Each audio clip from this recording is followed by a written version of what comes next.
بيجي واحد معلم ضربت معاه بيخش بيقوم بايع بيقوم شاري 12 شقه مثلا عشان يبيعهم بقى يسيبهم لعياله ويذل بيهم الناس يدبل فلوسهم. احب اسالك اسلم عليك السؤال ده. سلم عليا. السؤال ده خطير. السؤال ده خطير. بس عجبني قوي السؤال ده.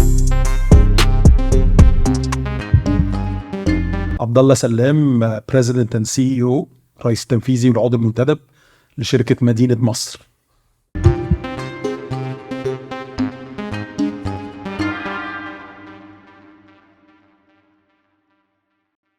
رجعنا لكم النهارده حلقه كلها فلوس، من اول لما تبقى عايز تعمل فلوس لحد ما عايز تستثمر فلوسك فين، مع الاستاذ عبد الله سلام.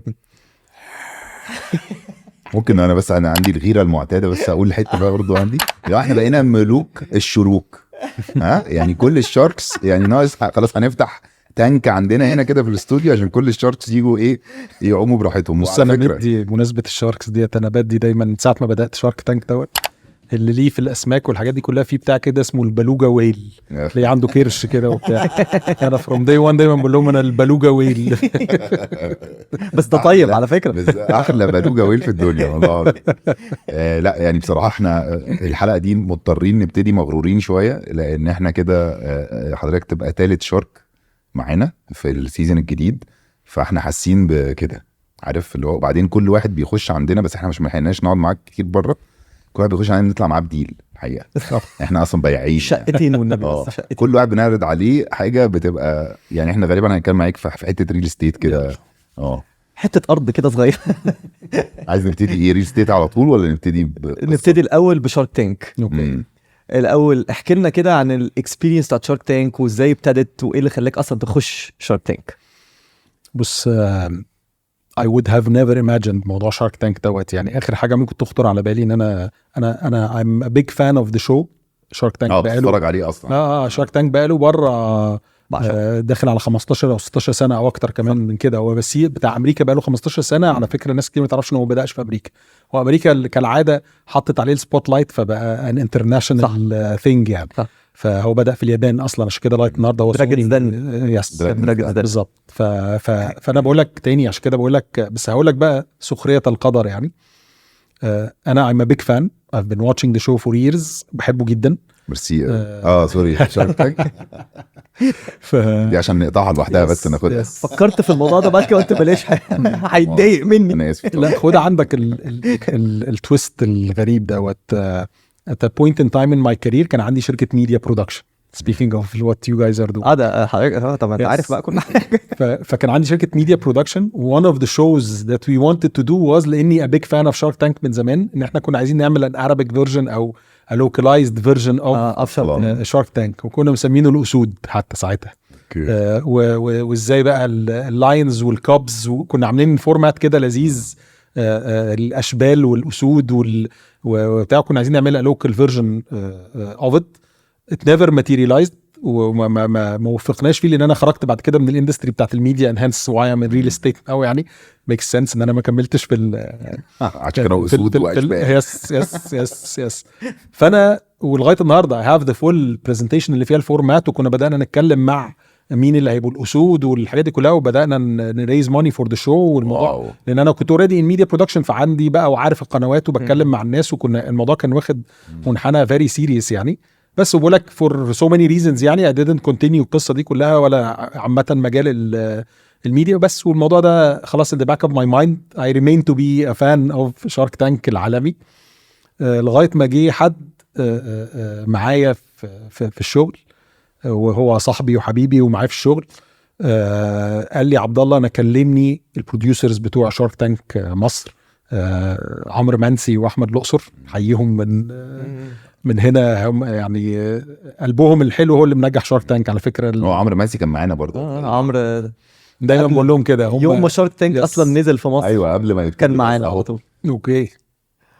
فانا بقول لك بقى في حد كومن فريند ما بيني وما بين الاقصر وعمرو منسي، وهو صديقي ولكم نشتغل مع بعض. فقال لي ان احمد الاقصر وعمرو منسي كلموه وقالوا له احنا وي فاينلي هو جبنا شارك تانك مصر. وهو كان، فهم بيكلموه لان هو كان معاهم في الحلم ده من زمان، بقى لهم سنين بيحاولوا يجيبوه، وهو كان معاهم في الحلم ده من زمان جدا، فبيكلموه يفرحوه وعايزينه معاهم في البرودكشن والحاجات دي كلها. أوكي. فقال لهم بقول لكم ايه، انا معاكم بس عندي شرط واحد. هو ثالثهم هم إيه؟ 3. البودكاست ده برعاية طلبات. اطلب كل اللي محتاجه من السوبر ماركت، الصيدليات والمطاعم. استخدم كود البودكاسترز وليك توصيل مجاني على 3 اوردرات. هو ثالثهم. هو بدأ معاهم من زمان جدا، مم. فالفكره من الاول خالص. فقال لهم انا موافق اني ابقى معاكم على شرط واحد، انا عندي لكم واحد من الشاركس. ويعني unfortunately ليهم he recommended me. فقالوا له ايه ده صح، وعمرو منسي انا اعرفه، كنت اتقابلنا في ايفنتس قبل كده واتكلمنا مع بعض على كذا بانل في ايفنتس وحاجات دي كلها. فابيرنتلي عجبتهم الفكره، قالوا له ايه ده ازاي، والله تصدق ميك سنس. مش عارف مين جم قعدوا معايا. انا لغايه دلوقتي اصلا صديقي دوت لما قال لي قصه قلت له بقول لك ايه يا عم، النبي احنا خليني مركز في شغلي انا، يعني I can't imagine myself in that position وببليستي بقى وبتاع. طبعا والقصه دي وانديات قلت له تاني for the love of the show I'm a big fan of it من زمان. عارف اللي هو لما يجي لك فرصه تقابل حد بقالك كتير بتفولو حاجه جزء منه كمان، تبقى جزء منه اصلا كمان. I didn't disregard الفكره، قلت له طب اسمع منهم يعني. وقعدت معاهم قلت له my concerns. ساعتها قعدت مع عمرو واحمد الاقصر وقلت لهم بصوا تاني I love the show، ورحت احكي لهم القصه اللي حكيها ايه لكم. بقى الكونسيرنز؟ mainly كذا حاجه to be very honest، يعني mainly on top of mind كده الببليسيتي بارت. تاني بص انا تاني الموضوع مش جديد عليا قوي، لان انا بطبيعه شغلتي ريسنتلي كمان بحجم الاورجنايزيشن ذات ايم ليدنج والقصه دي كلها، كنت بدات ابقى اندر ذا سبوت لايت شويه، وطلعت في كذا برنامج والحاجات دي كلها. بابليك فيجر بقيت مع بس في فرق بين ان انت تبقى بابليك فيجر عشان شغلك، فرق بين انت بابليك فيجر في برنامج عشانك انت، وبعدين باسمك انت، وفي برنامج في جزء كبير، وان كان دي مش حقيقه شارك تانك وهتكلم عنها دلوقتي، جزء كبير منه انترتينمنت، او ظاهر الامر فيه ان هو فور انترتينمنت. فانت فجاه بقى كمان اللي هو هيبدا يجي لك بقى عروض بقى، ما تيجي معانا طب في الشو بتاع التالنت دوت، طب ما تيجي معانا في مش عارف ايه. وطبعا كان في والكونسيرن ده كان يعني اكسبلودد اكتر لما برجع للناس اللي حياتهم متاثره بيا، مراتي وعيالي طبعا واسرتي والقصه دي كلها. فطبعا they had a lot of concerns. عبد الله خلي بالك تاني once you become a public figure تاني your privacy والحاجات دي كلها. وفي جزء احنا المصريين كلنا دايما برضو كونسيرن، انت داخل وهتتكلم في فلوس وهتتكلم في ارقام كبيره ده كان اول سؤال انا بس كنت مستنيك تخلص يس لان احنا عندنا فكره خمسه وخميسه والحسد وبتاع. يعني انت عندك اي حد مارك كيوبن مستر وندرفul، اي حد من الناس دي هتخش على جوجل هتكتب بس ايه how much of the worth net worth مستر وندرفul worth net worth، هيطلع لك مش عارف كام بليون دولار. احنا عندنا في مصر اصلا داري على ما بنتكلمش في الحاجات دي اصلا، ما بنتكلمش في الحاجات دي داري على فرختك تبيض. يعني احنا في الحته دي فطبعا ده كان الكونسيرن تاني بالذات. خلي بالك هو في عنصر شخصي ان زي ما تقول كده بتبقى قلقان، بس في عنصر تاني خلي بالك احنا في مصر الثقافه مختلفه عن بره.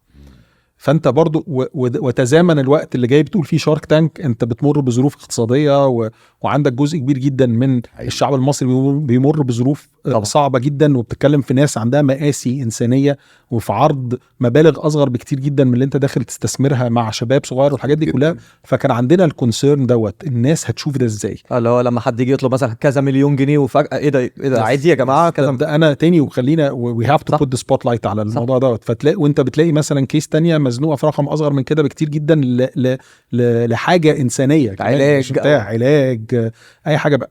فطبعا ده كان كونسيرن كبير جدا.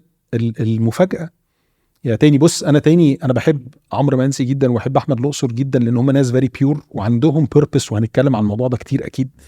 عندهم بيربس، فهم ليه عايزين يعملوا كده، واصرارهم على ان الشو ده يرى النور يعني. ودي كانت المفاجاه. تاني استخرت واستشرت، وكان في a lot of resistance رايح جاي. خدت القرار، توكلت على الله. رد الفعل هو اللي فرحني قوي. الشارك تانك بقى انا لسه حتى قلتها بعفويه في ايفنت تبع شارك تانك ريسنتلي، وذي بيكت اب ذا لاين، واتعمل مانشيت كده ونزل بتاع ان انا بقول لهم شارك تانك بقى حاله في المجتمع المصري، مش مجرد ان انترتينمنت شو زي ما انا بقول لك. كنت قلقان ان انا ابقى بارت اوف ان انترتينمنت شو وخلاص يعني. انا برجع دوت لان الناس التيم كله من اول البروديوسرز اللي احنا ذكرناهم او ذا اونرز اوف ذا شو للتيم بيهايند كاميرا للشاركس كلهم، انا ظني ان كله نيته كويسه في الموضوع ده، كله حاطط هدف وبيربس نبيل من ورا القصه دي كلها. مش ان احنا نطلع هتلاقي اللي هتستغربوا ان هتلاقي الشاركس كلهم مش بابليك فيجرز سابقا، مع انهم كل واحد ناجح في مجاله ومعروف في مجاله والقصه دي كلها، بس في بابليك فيجرز اشهر من كده وشوشهم معروفه والقصه دي انا شفتها كتير. حد يقول لي مين ده، اقول له يا ابني انت عبيط، مين ده ايه انت ما تعرفش كده. الناس اتعرفت على الشاركس دول لاول مره، وان كان كل واحد منهم له باع في مجاله، صح. فهو ما حدش منهم كان داخل علشان حته، بالعكس الكونسيرنز اللي انا لسه قايلها لك كانت عند كل الشاركس اللي انا عرفته بعد كده لما اتكلمنا مع بعض كتير بيهايند سينز وبقى قربنا من بعض اكتر، الكونسيرنز دي كانت عند الكل. فانا متاكد ان كل واحد كان عنده هدف نبيل. يعني انا حتى لما بقول لك دخلت في هذا النقاش مع زوجتي مثلا، فبتقول لي وليه وخلينا وكده وبتاع، قلت لها غصب عني what this show stands for محسسني انه هيساعدني افولفيل ماي بيربس. انا عارف انا عايز ايه، انا عارف ربنا مديني ملكه ايه، فنفسي اساعد بيها. والشو ده بيسرع وبيعجل وبيقوي الحته دي قوي. فكان ساعتها ما ينفعش اقول لا، لازم اجرب. لو لاحظتوا على فكره انا بقيت مقل جدا في سيزون 2. انا كنا هنسال السؤال ده على فكره. دي تاني على فكره زي ما بيقولوا كده، بغض النظر انا مش مسميه دامج، بس دامج اوريدي هابن زي ما بيقولوا في حته الببليسيتي والحته دي كلها. بس انا مقل لاسباب اخرى، انشغالي غصب عني. انا في مرحله معينه في الشركه ده تايم ليدنج واخده 120% من وقتي، وانا اوبريشنال. انا اوبريشنال والرول بتاعي از اوبريشنال، فانا فروم 9 to 9 كل يوم في المكتب. فالموضوع كان بالنسبه لي هظلم شارك تانك معايا يعني، وده اللي قلته للتيم هناك لما قلت لهم اي كان بي فول تايم معاكم، لان خلي بالك كمان وديت هتلاقيها في كل الشاركس اللي كانوا معاك بيبدلوا، وفي ناس بتقعد بالاربع خمس حاجات ما لا، وهي خلي بالك ودي موجوده قوي فينا كلنا كتيم. الديديكيشن مع كمان الشباب اللي انت بتخش معاهم، it's not just الشوتينج تايم والحاجات دي كلها which is a full time job يعني لوحدها، او يعني بتاخد وقت كتير جدا، بس انت كل حد بتخش معاه ده بيبي جديد وشركه جديده وطموح طبعا they have their challenges. وهتلاقيها هم بيقولوها كتير جدا الشباب اللي جايين داخلين بيتش، انا عايز your expertise، انا عايز your mentorship، انا جاي مش عايز فلوس، انا عايزك انت. فانت دي مسؤوليه شكلها عامل ازاي، وعايزك انت ده معناه ان ده هياخد وقتك. يس. فانا اثرت، وده الاتفاق اللي اتفقته مع تيم شارك تانك ايجيبت. I don't want to quit Shark Tank. No, I want to always be part of الحالة دي، بس عشان اعرف اديك مش هقدر ابقى فول تايم. فتاني بقول لك حاجتين شارك تانك عملهم خلاني فعلا اتبسط بالقرار اللي انا خدته وابقى honored ان انا ابقى part of this. كنت لسه بقولها قريب في ايفنت about Shark Tank، وطلبوا مننا كل واحد يقول about his experience. شارك تانك عمل حاجتين انا I didn't see it coming، وانهم تحققوا وردا على المخاوف اللي كانت عندنا في الاول. هو عمل حاجتين لا ثالث لهم، او ممكن يبقى في حاجات تانية باي برودكت، بس دول الاساس. يعني هو بعث الامل في الناس، صح، في وقت احنا فيه اشد الحاجه للاحساس ده، صح. ناس كتير جدا بالذات الشباب الصغير الطموح كان داخل في نفق مظلم كده في حته ان مفيش امل. ظروف اقتصاديه مع عالم بيتغير بتسارع غير طبيعي، بامثله احنا شايفينها اراوند ذا وورلد بتتغير اسرع مننا شويه.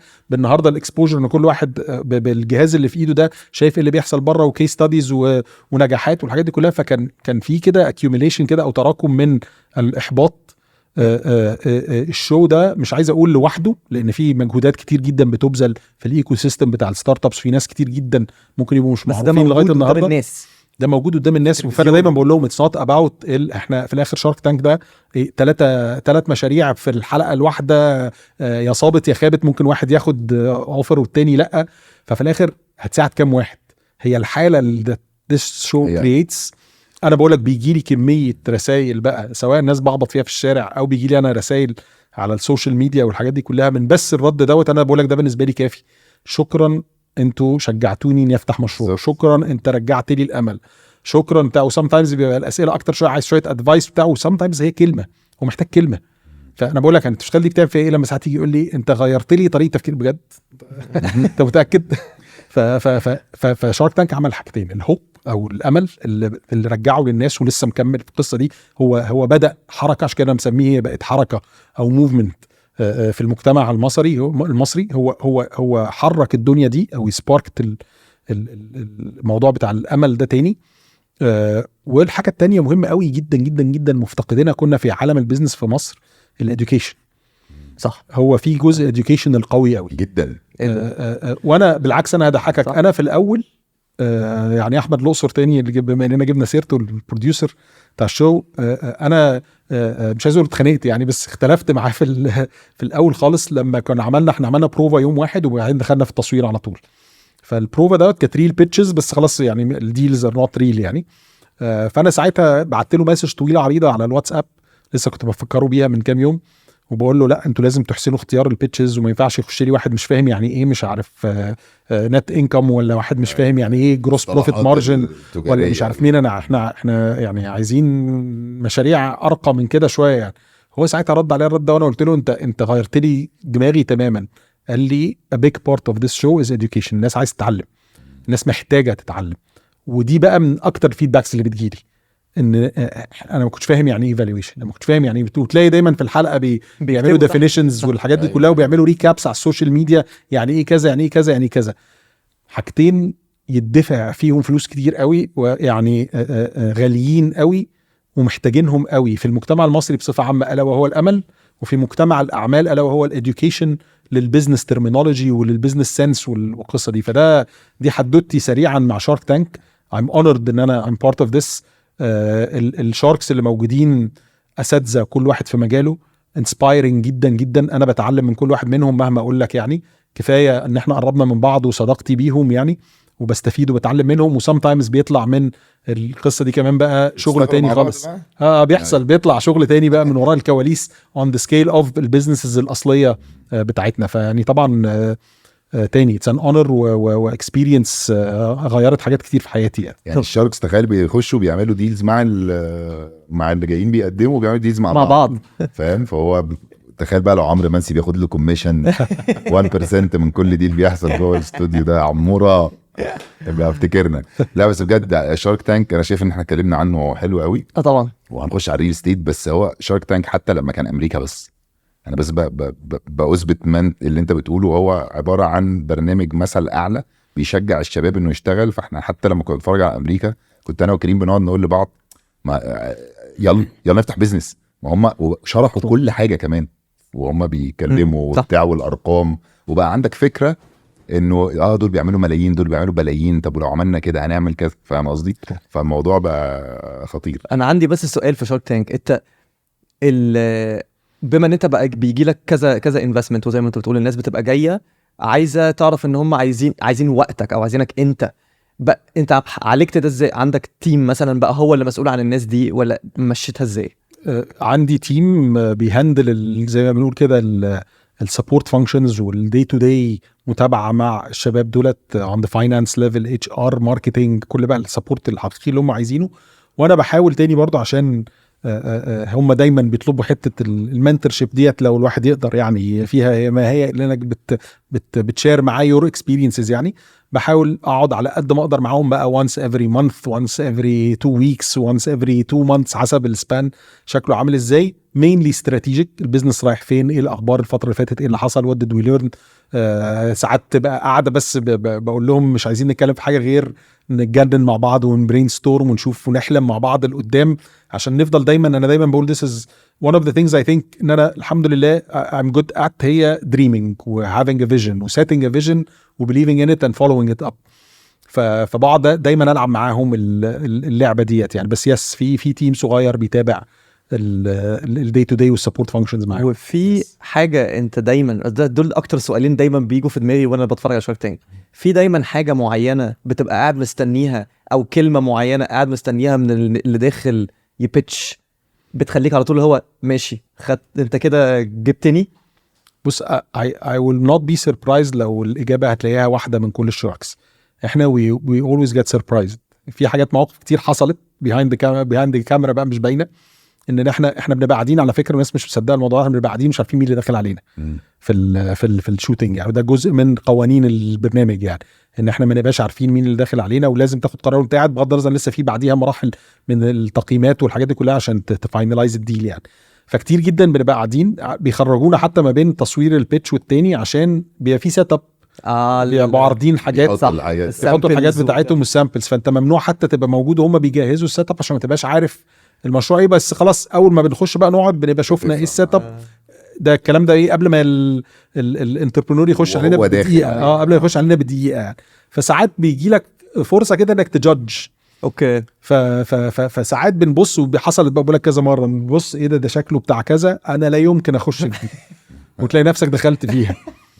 فدي بقى الاجابه بتاعتها عشان تو انسر يور كويستشن. هقول لك حاجه تضحك، وممكن الناس تقول لك يا عم هم دول رجال الاعمال والمفروض يبقى بالورقه والقلم وبعمل، وانا ببقى ماسك الورقه وعمال اكتب وشكلي سيريس قوي في الموضوع ده.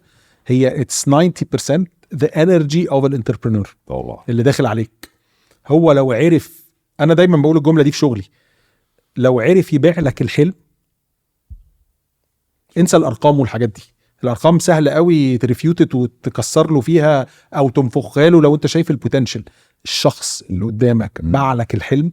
عشان كده انا دايما بقول لهم، هم الشباب حتى لما بيخشوا sometimes غصب عنهم، that's part of the education، يخشوا يروحوا ضاربين valuations عاليه جدا. فما تيجي تقول له انت بيست الفاليوشن، يقول لك لا ما انا هنكزت كمان سنتين بتفصل. اقول له ما تبيعليش الاكزت، انا ام باينج انتو يو، بشتري زي بشتري عريس كده. احنا بنشتري عريس. فتو انسر الكويستشن اتس ذا انرجي اوف الشخص، وازاي عارف يبيع لك الحلم. دي اللي بتكليك على التشكيل. بقول لك يو كان نيفر سي انا هخش في الاندستري دي ولا لا، هو الشخص. في حد عملت معاه ديل وطار بجد بعد ما؟ بص اتس تو ايرلي ان احنا نقول طار، بس اكشلي في يعني اتنين دبل مثلا. ما انا بقول لك لا، في اتنين مور ذان دبل. بس تاني خلي بالك الستارت ابس والحاجات دي، لان هو بيبقى بادي بارقام صغيره، فسهل الدبلنج. بس بيبان بس هو انديكيشن، هو إيه؟ انديكيشن تاني بيديك انديكيشن الناس دي رايحه فين. وانا بقول لك والتو اندستريز دول I would have never imagined to invest in، وما كنتش متخيل ان الاندستري دي سوقها كبير وممكن تستحمل الجروث دوت والقصه دي. وانا ساعتها I bought into the energy of the person، ويعني الحمد لله اعتقد ان كان احساسي في محله. هموت واسال مين بصراحه. احنا اتفرجنا على الحلقات. لا مين اللي انت؟ يس اتنين تحديدا اللي انا بتكلم عليهم. عادي احنا بودكاست يا باشا، اسال اللي انت عايزه، وهو لو مش عايز يرد مش نور.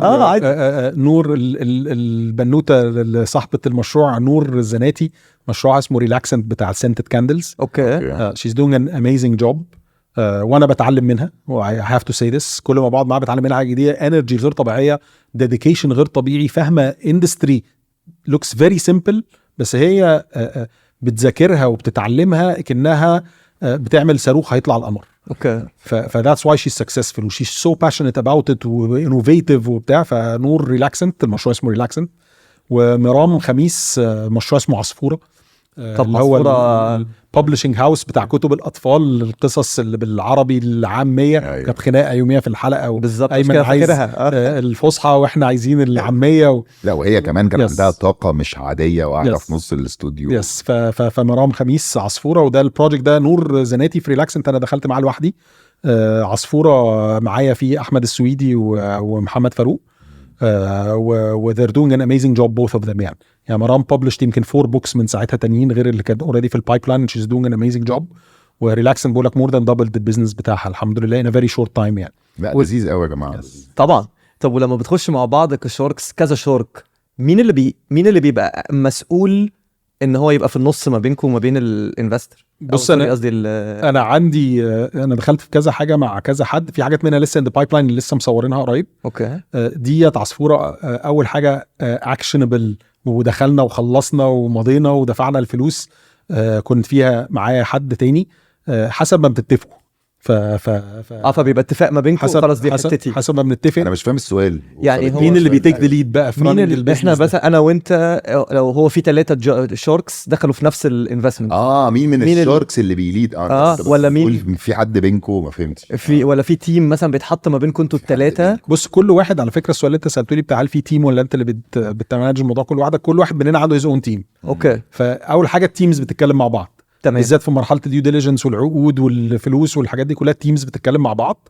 وبعدين بيبدا يبقى في رولز بقى متقسمه يعني. فانا دايما ساعات وانا ساعات اتبرع كده في عصفوره بالذات اقول لهم سيبوا لي الموضوع ده ما تقلقوش خلاص. احمد السويدي مره علق في التصوير قال لك خش مع عبد الله بيشيل الليله مظبوط. يس ريل ستيت بقى انا انت نفسك انت بتلاعب رجليك بص شارك تانك احنا هنجيب كل الشورتس يا باشا. خلينا كل واحد نساله سؤالين حلوين قوي. خش لي في الريل ستيت عشان انا الريل ستيت ده بالنسبه لي حاجه مش قادر افهمها لان هو في مصر غير بره مصر غير بقيه هو ده اللي حاله بقى هو ده حاله بقيه الكوكب. عالم العقارات مش مفهوم. في مصر بتشتري اكيد اكنك جبت ذهب اتشقلبت بقى حصل زلزال السما نزلت وات ايفر اللي بيحصل اللي بتشتريه بيغلى. يس دبي واحد صاحبي جاب بيت ب1,200,000 وباعه وبص وسع بقى يا ابني انا هبيعه كمان 3 سنين وهصرف عليكم. باعه كمان 3 سنين ب720. قلبي اتقطع له عشان واضطر يبيعه. مصر ايه في ايه ارضنا خصبه بقى. بص غصب عني لازم ابدا اتكلم معاك في حلو عجبتك يا حبيبي تعالى تاني انت فوق يا ابني. عجبتني ده خصبه انت واخد بالك بقى انها دمي بقى هي كده الموقع الجغرافي يعني غير ان مصر فيها سر وهنتكلم هنوصل له. بس انا لازم ابدا معاك ماكرو ليفل شويه او نزوم اوت شويه كده كبير نتكلم على الاندستري دي في العالم بكلمتين وبعدين نزوم ان على مصر. لان انا مش شرط اتفق معاك ان هو في مصر غير العالم غير بقيه الكوكب. انا بتكلم على الخبره بتاعتي الضئيله. ما انا هثبت لك ليه لا. بس تاني في حاله في مصر دي قصه تانية. انت عارف انا دايما بقول المثال اللي انت قلته بتاع في دبي فيرسز مصر والحاجات دي كلها. لو حد ليه في البورصه دايما لما تيجي تخش على سهم في الجراف او الرسم البياني بتاع السهم البرفورمانس بتاع السهم ده. فدايما في الابلكيشنز بتاعت البورصه اي سهم بقى تخش على سهم اي شركه فيقول لك انت عايز تشوف البرفورمانس بتاع السهم ده today النهارده ولا in the last 5 days 5 ايام ولا اخر اسبوع ولا شهر حتى 5 سنين ولا 6 اشهر ولا سنه ولا year to date ولا 5 سنين.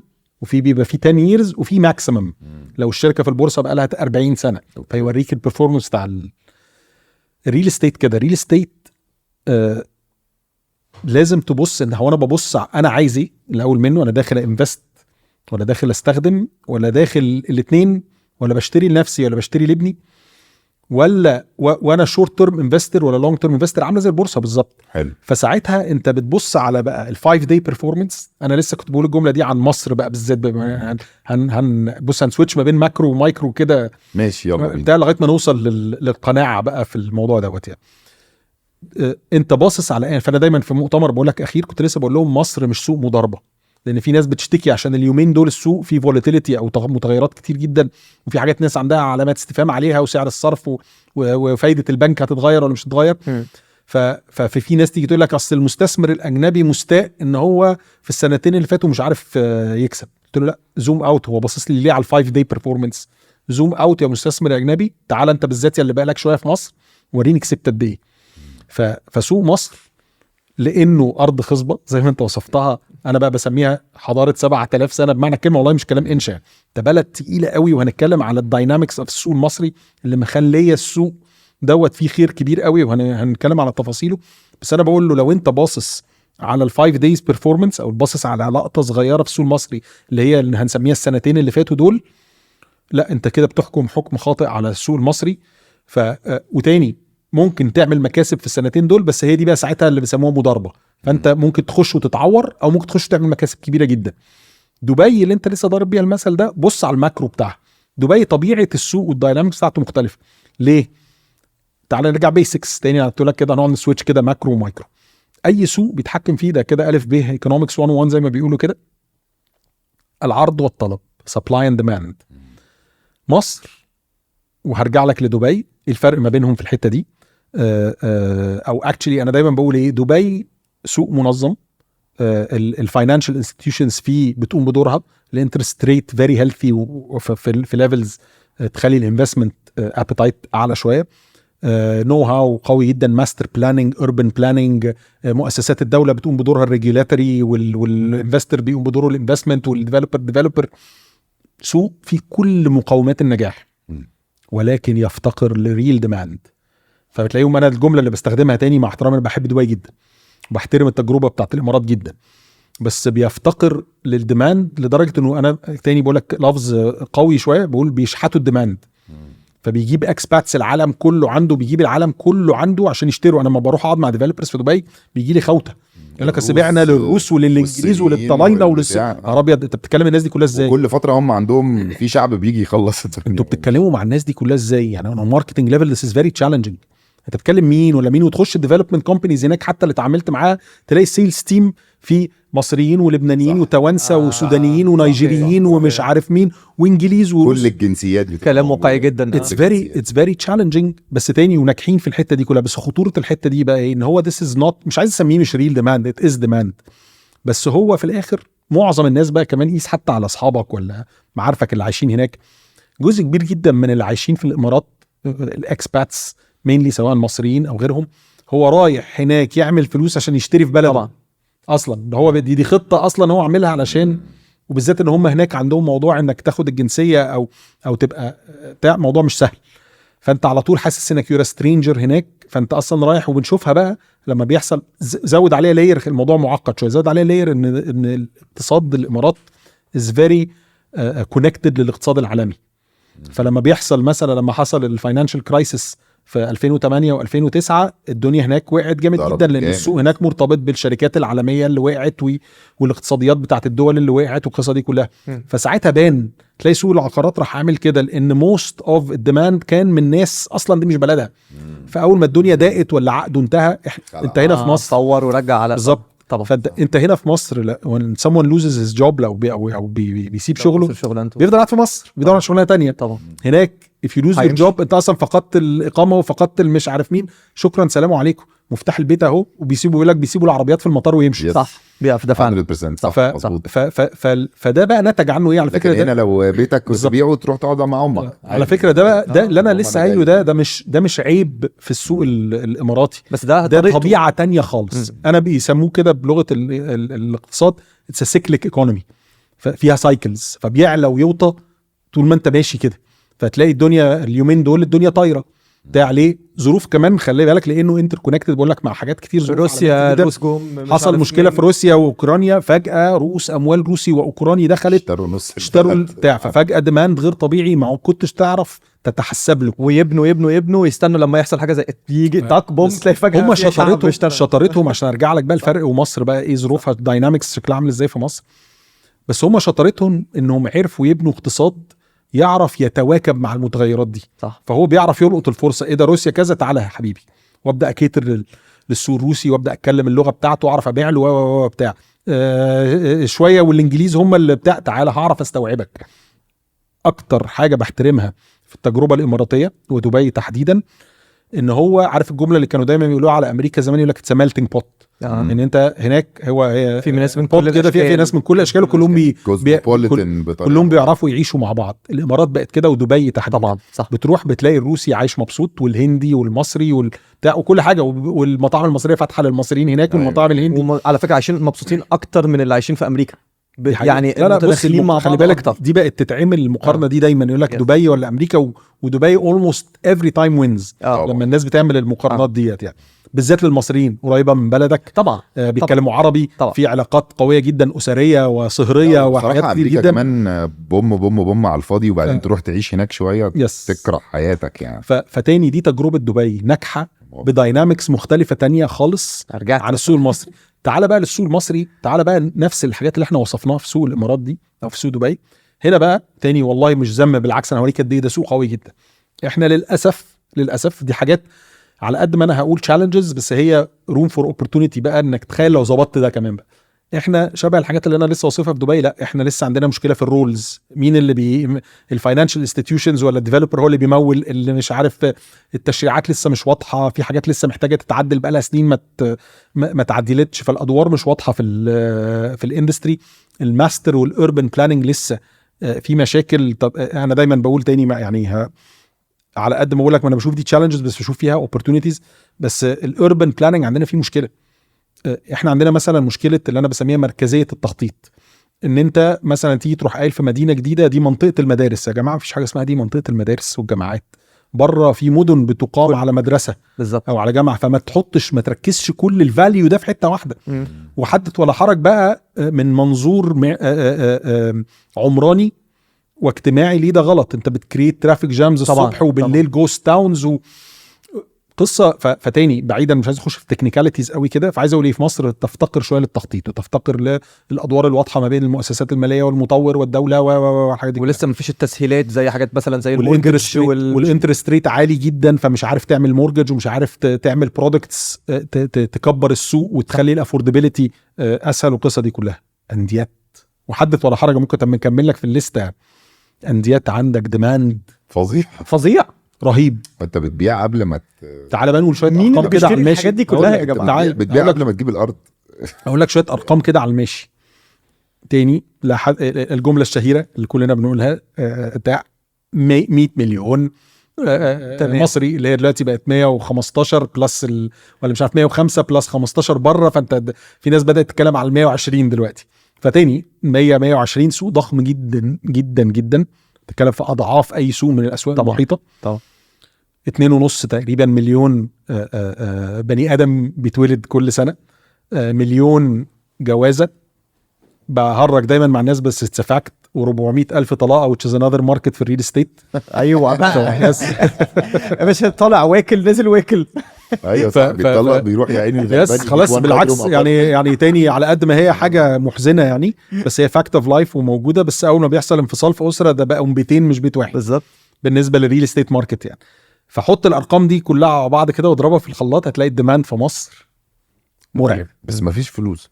هقول لك بقى، تعالى بقى نخش بقى الحاجات دي. يعني فتاني اول حاجه مليون اللي بتقول عليهم دول في ده ايه، خلي بالك كمان بقى كل اللي انا قلته لك ده من غير الديماند الخارجي. لو شويه حاجات ظبطت البوتنشال بتاعه ممكن يبقى شكله عامل ازاي. وفي ناس اوريدي السوق المصري بالنسبه لها فيري اتراكتيف. بالظبط. لا الساحل ده بس اتقال عليه انا بس اتقال عليه عشان انا عندي دخله للساحل دي اسكنها لي. خلينا في القاهره فتاني خلينا نقول ايه بقى تاني عشان اجاوبك بقى على التشالنجز هو ايه او التخوفات. بس خلينا نتفق على حاجه، الديماند اللي هو اهم بيلر واصعب بيلر في الداينامكس بتاعت اي سوق في مصر قوي جدا. اوكي. المشاكل والتحديات زي ما انتوا لسه قايلين حالا في الافوردابيلتي، في استمراريه هذا الامر، انا بقول لك هو مستمر شويه ان شاء الله. وبالعكس في مصر لا اعتقد بالداينامكس والديموغرافيكس او التوصيف كده الاجتماعي الديموغرافي للشعب المصري اللي احنا لسه قايلين حاجات ارقام توصفه. انا مش قادر اشوف هو هيسلو داون امتى. يعني الافق بعيد قوي. الدنيا دي بتهدى امتى؟ ليه بقى؟ حته ماكرو تاني. الاجانب بيقول لك ايه، الامريكان بيقول لك على الريل استيت ايه، بيقول لك they're not making more of it. هي الكره الارضيه كده، ده لو بنتكلم بقى فيري هاي ليفل يعني، هي الكره الارضيه هي دي، والسكان عماله تزيد. فانت في اندستري على طول هيفضل السبلاي ليميتد والديماند بيزيد على طول. وخلي بالك انت مش بتتكلم في رفاهيه، انت مش بتتكلم في وات ايفر هيدفونز لا بتتكلم في سكن. فانت سيبك من ان الناس النهارده بتشتري فور انفستمنت وبتشتري، وفي جزء من العقار مش كله سكن، في جزء انترتينمنت وريتيل واوفيسز وسبورتس واديوكيشن والحاجات دي كلها. بس بتتكلم في نساستي، خلي بالك. والعقار لامس في كل الحاجات دي. العقار لامس في الهيلث كير، ولامس في الاديوكيشن، ولامس في الرياضه، ولامس في المخازن، ولامس في المصانع، ولامس كل حاجه. فتاني بس خلينا في العقار السكني اللي هو النهارده زي ما بتقول حديث الناس، واكتر حاجه الناس بتجري تشتريها. فاتفقنا ان الديماند كبير. ده لو الديماند موجود الباقي سهل. مش عايز ابسط المشكله، بس الديماند موجود، الناس عندها الرغبه للشراء. هي ساعتها بقى التشالنج ازاي تقول له اشتريها ازاي، ان انا اوفر له حلول، ان هو زي انك توفر له حلول. بس ساعتها بس محتاجين نشغل مخنا شويه، وده اللي بيحصل في السوق اليومين دول. هتلاقي كميه افكار مبتكره عماله تطلع بتعالج حته الافوردابيلتي واحده واحده. السوق المصري تعالى بقى بالعكس اوريك البوتنشال بتاع التشالنجز. واحده واحده السوق المصري عمال ينضج. يعني الحاجات اللي احنا وصفناها في الامارات وفي اسواق خارجيه كتير بتاع، واحده واحده بتجيلك. ما انت خلاص انت بقيت عالم مفتوح اكسبوزد. لو حد من المطورين بس فكر اوت اوف ذا بوكس شويه، سافر شاف فكره بره، عاش في الامارات شويه، رجع من امريكا بتاع، بتبدا تفكر ازاي اعمل اللي اتعمل بره ده، ازاي اعمل فيرجن مصري من المورجج.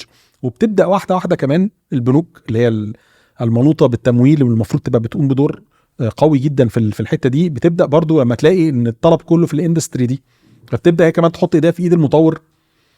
ازاي يا جماعه نطلع بحلول مبتكره، بيمنت بلانز مختلفه، طريقه تمويل عقاري بقى، وتلاقي بكميه بقى اوبشنز، رنت تو اون ومش عارف ليست ومش عارف ايه وحاجات بقى بيبدا يطلع برودكتس هنا بدات الكلام دي كله بقى. احنا كديفلوبرز بنقعد مع البنوك النهارده وبنبدا نتكلم في الحاجات دي. ناوي بس زي لا ناوي. بس ناوي لسه ما يعني بس يعني يوريك يعني احنا عندنا لو موجودة انتوا شفتوا ريسنتلي مثلا، احنا اطلقنا حاجه اسمها طوبه، لو سمعتوا عنها. احنا عاملين برودكت اسمه طوبه، ده طلع السنه دي كانوفيشن للسوق عشان تعالج حته الافوردابيلتي دي. طوبه دي انت جيت قلت للناس ايه، تعالى على فكره هي في الاخر a payment plan زي ما بيقولوا، بس بطريقه very innovative عشان تعالج حته نظام دفع يعني. نظام دفع، بس هو very innovative فبيعالج agonies وبين بوينتس او مشاكل كتير عند العملاء في طريقه اقتناء العقار. فبتيجي تقول له ايه، بدل ما تيجي تقول له الشقه دي ب 3 مليون جنيه على 8 سنين، هات شيكات 8 سنين قدام اوكي وتحبسه معاك. اللي انا دايما بقول ملهاش دعوه بملاءه الشخص، لو مين محدش يضمن الكاش فلو بتاعه 8 سنين مستحيل. قدام، مستحيل. لما يكون مين مستحيل. ومعاه ايه وكل القصه دي كلها، الا لو هو معاه اوريدي الفلوس بتاعت الشقه وحاططها على جنب وقاعد بس ايه قافلها شهادات. قافلها شهادات خلاص. فانت كده كنت ممكن تشتريها كاش، فده موديل مختلف شويه. حتى ده ممكن يحصل عنده كرايسيس في الكاش فلو بتاعه او البيزنس بتاعه الاساسي، فيضطر فمحتاج ياخد يكسر الفلوس دي. الشهاده. فانا بقول لك اتس اولموست امبوسيبل انك تضمن الكاش فلو. ففكره طوبه بقى حلاوتها بتيجي تقول للناس ايه، اول حاجه كمان في خدعه كده، مش خدعه عشان انا حبايبي في زملائي في الريل استيت ديفلوبمنت بيزعلوا مني ساعات لما بقول كده، بس هو احنا النهارده الشقه ب 3 مليون جنيه على 8 سنين دي اتسعرت ازاي اصلا؟ هي جت تعالى انا بشارككم شويه دخانيق في الاندستري زي ما بيقولوا. على فكره انا السؤال ده انا كنت جاي لك فيه. احنا بنسعر ازاي؟ باجي اقول لك الشقه دي النهارده، او ده انترنال قبل ما اقول للعميل بقى، ده انترنالي عندنا احنا في الشركه، بنيجي نقول الشقه دي يا جماعه بمليون جنيه لو بعتها النهارده، فهي مثلا هتكلفني 700 800 الف جنيه، وانا مستعد ابيعها النهارده بمليون. لو النهارده بنيتها دوست على زرار اتبنت هتكلفني 700 800 الف جنيه. حلو. ولو بعتها النهارده فولي كاش انا عايز فيها مليون جنيه وابقى كسبان 200 الف ومبسوط. تمام. طيب دي البيسس. طبعا الموضوع اعقد من كده شويه بس انا ببسط الامور شويه. دي البيسس بتاعت التسعير، بس انا مش هبيعها كاش ومش هبنيها النهارده. فبتبدا بقى تزود لايرز. طب انا عايز ابيعها للعميل على 8 سنين، تبدا تعبق السعر ابو مليون جنيه اللي كنت مستعد تبيعها النهارده بمليون. تبدا تقول ايه ده الانترست ريت في البنك النهارده 20%، وزود عليه بقى ريسك فاكتور لاني بستلف اصلا باغلى، ده الكوريدور هو بتاع البنك المركزي ابو 20 وانا بستلف باكتر من كده، فاقول 22 23% تكلفه التمويل عليا وانا عايز ابيع على 8 سنين. فافرض بقى الانترست ريت دي حملها كل سنه اللي هو بقى التايم فاليو اوف ماني، لان انا بمول العميل 8 سنين قدام، فهي النهارده الفلوس دي هتكلفني كام. وتبدا تقول طب والحديد احتمال يزيد، تجيب هيستوريك داتا، والحديد كان بيزيد اون افريج في السنين اللي فاتت 10% في السنه، فانا كمان هيزيد معايا 10% في السنه لاني مش هبني النهارده. فتقعد تعبق البرايسنج تاني. مش احنا مش بنعمل حاجه غلط، انا قصدي في الاخر انا بمول العميل، بس قصدي الخدعه مش برضه مش هسميها خدعه. فانا باجي اقول لك بقى ايه، الشقه اللي هي كنت المفروض ابيعها لك كاش النهارده بمليون جنيه، باجي اقول لك ايه ب 3 مليون جنيه على 8 سنين. ففي ناس كتير تيجي تقول لك ايه، فاكر ان هو كده يعني استنصح على الديفلوبر وقال لك ايه انا ثبت سعر الوحده ام 3 مليون جنيه النهارده. ده كتير. لا هو حضرتك دفعت الفيوتشر فاليو بتاع الوحده النهارده، انت اتباع لك ثمن الوحده كمان 8 سنين النهارده بكوميتمنت عليك بشيكات ثابته تاني. هو لازم نعمل كده وانا بمولك كديفلوبر ولسه هبني على 3-4 سنين. فهجي مين اللي هيشيل الريسك بتاعه؟ سام تايمز حتى بكل الاعباء اللي انا لسه وصفها لك اللي الديفلوبر بيحملها دي، يروح حاصل ديفالويشن ولا يحصل هايبر انفليشن في السوق، فتلاقي كل اللي انت عملت حسابك عليه دوت ما غطاش فروق الاسعار، فبرضه بيحصل مشاكل في السوق. فاحنا جينا بقى، تعالى بقى ارجع لك تاني لطوبه، عشان كده بقول لك سول اباوت انوفيشن. الديماند موجود، وهقول لك سبب تاني لما نخلص ليه الديماند هيفضل موجود. احنا جينا في طوبه قلنا له بقول لك ايه، سعر النهارده الشقه دي بمليون جنيه النهارده، وقسمناها لحاجه اسمها عدد طوب. ده وحده قياس مجازيه، مش هي فعلا هتتبني بكام طوبه. اوكي. فباجي اقول لك ان الشقه دي 10000 طوبه، والطوبه النهارده ب 200 جنيه. الارقام دي قريبه جدا من الواقع من اللي احنا عاملينه فعلا. وهي النهارده ايا كان 5000 طوبه في 200 جنيه، فعامله المليون جنيه الكاش النهارده. اي طوبه هتشتريه النهارده بسعر النهارده، فانت النهارده عايز تشتري من عندي 1000 طوبه توردز ال 5000 طوبه بتوع الوحده ديت، فانت اشتريتهم بسعر الكاش بتاع النهارده. فهمت. وخد عندك بقى الماجيكال بارت، ومش عايز منك شيكات. ايه ده؟ تعالى اشتري في حته شويه طوب لازم تشتريهم في الاول كانهم زي الداون بيمنت زي كده، مينيمم اكنه مينيمم كده لازم تشتريه في الاول عشان تتعاقد على الوحده دي، اوكي. ومش عايز منك شيكات.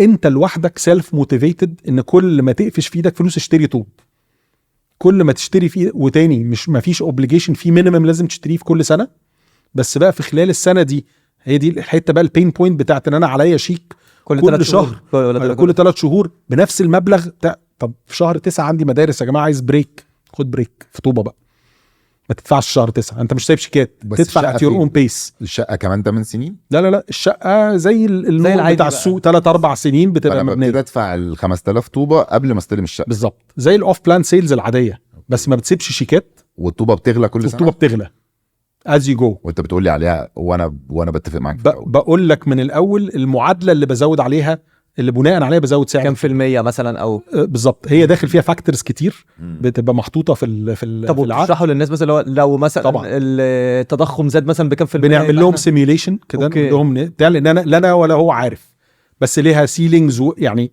فانت مدخله معاك بالظبط. كشريك. يس أيوة، بس أنت وانا دايما بقول الجمله دي، انا بقول لك ايه، اتس شيرد ريسبونسبيلتي، وانت وشطارتك انت ممكن تقف عليك ارخص بكتير من الطبيعي لو انت مشيتها بالبيس بتاع يور كاش فلو.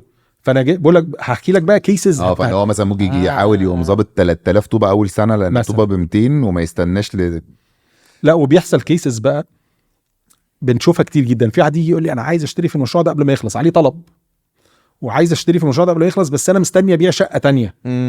ممكن ادفع بس الداون بيمنت وتحجزوها لي. في الموديل العادي لا، حضرتك هتدفع الداون بيمنت وهتسيب شيكات وهبدا اعد عليك من حسب بقى انت كورترلي ولا مانثلي، هبدا اعد عليك طبعا. فطوبه واجي اقول له تعالى ادفع الداون بيمنت وانت حر معاك بقى، مش عايز تدفع الشهر مش عايز تدفع ال6 اشهر الجايين، انت كده كده عندك بالانس محتاج تفعله لي قبل اخر السنه. الليميت على السنه. يس ليميت كل سنه واب تو 10 years.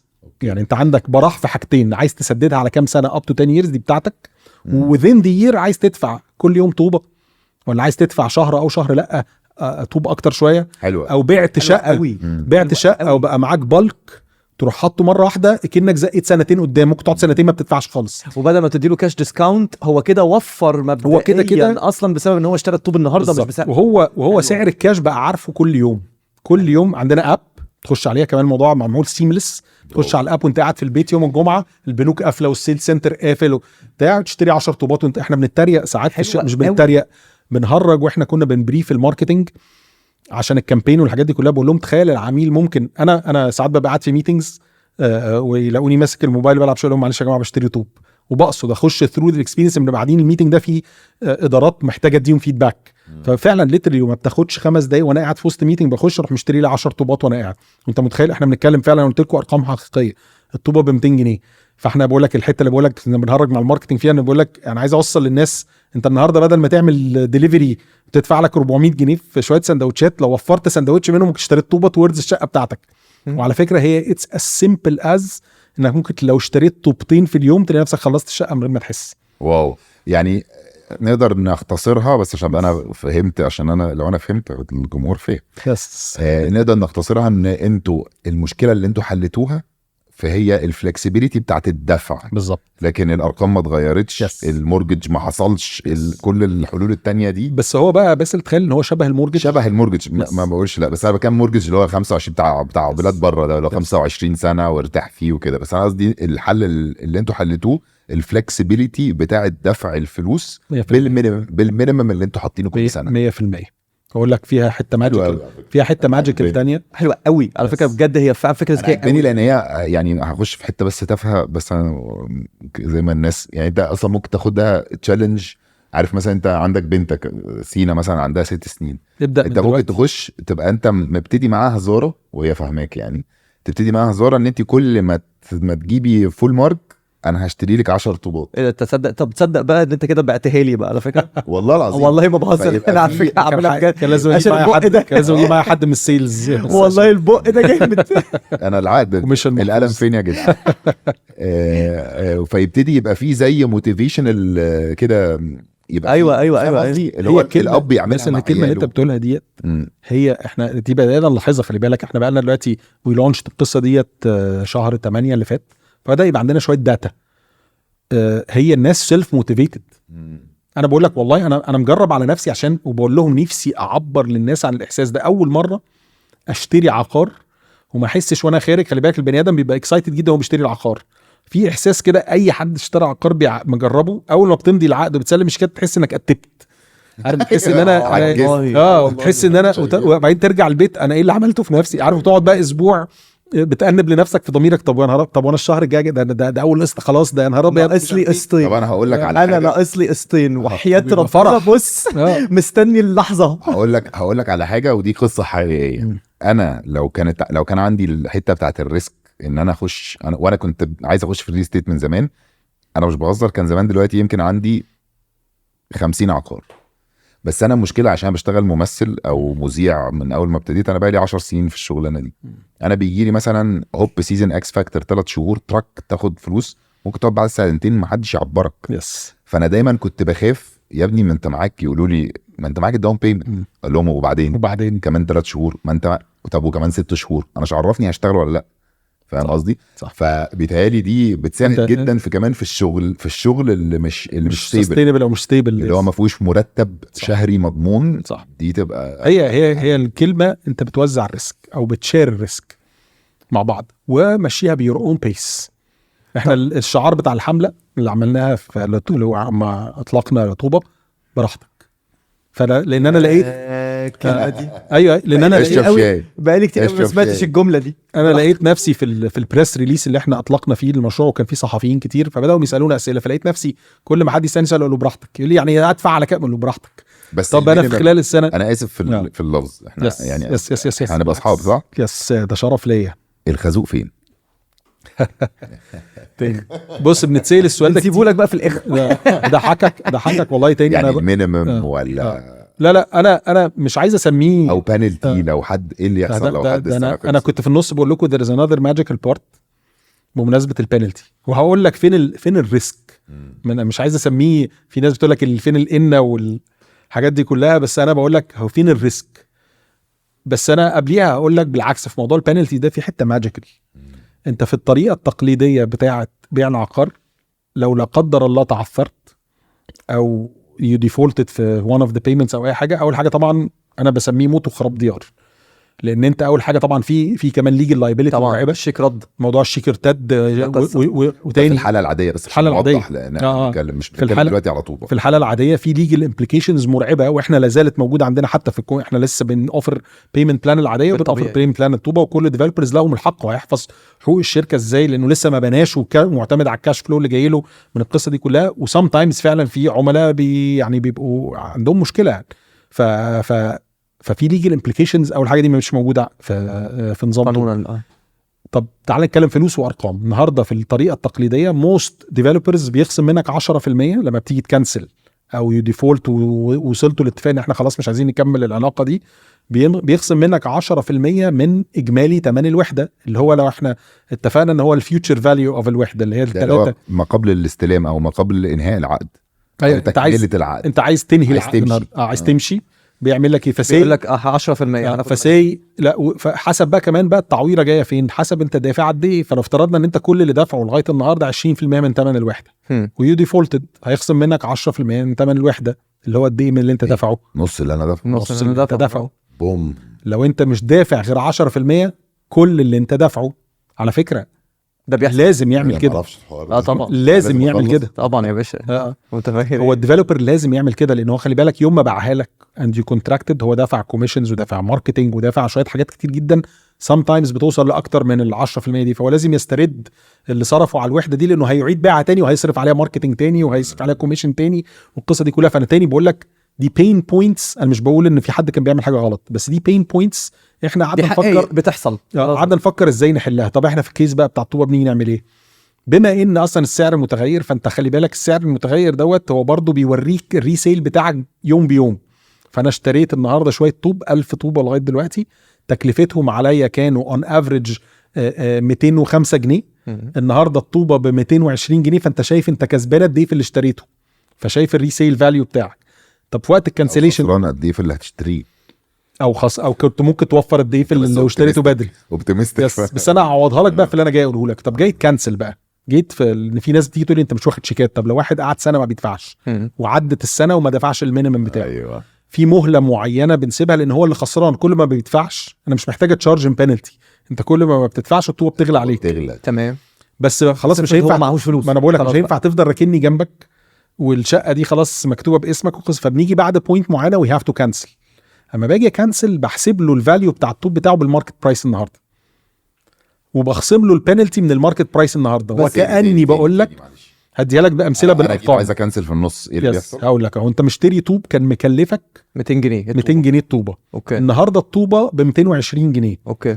اما بتيجي تكنسل بحسب لك الطوب اللي انت اشتريته على 220 جنيه، فيبقى عليك ال 20 جنيه كمان. فيبقى الفاليو بتاع الفلوس اللي انت دافعها كبر، اوكي وبخصم البنالتي من الفاليو ده. تمام. فبتوصل لابوينت ان تايم، عشان اسهل عليك حسب انت قاعد معايا قد ايه ودفعت قد ايه، ممكن توصل لابوينت ان تايم انت وانت بتكنسل بتاخد فلوسك كامله او سام تايمز اكتر.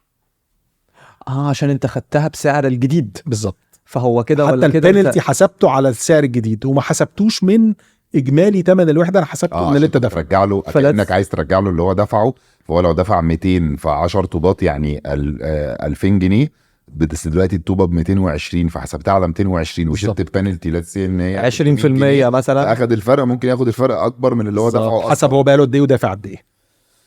لا انت الريسك فين بقى؟ ايوه قول لي بقى فين. انت سميته حاجه تانية بس انا هسميه ريسك. فرق الثقافات. يس. فرق وعشان كده الراجل سي اي ماسك الشركه وانت لا. وانا عامل بودكاست في بيتنا. انا بقول لك الريسك، وحتى ده احنا عاملين له شويه حاجات ضمانات او مش ضمانات، سيلينجز ليها.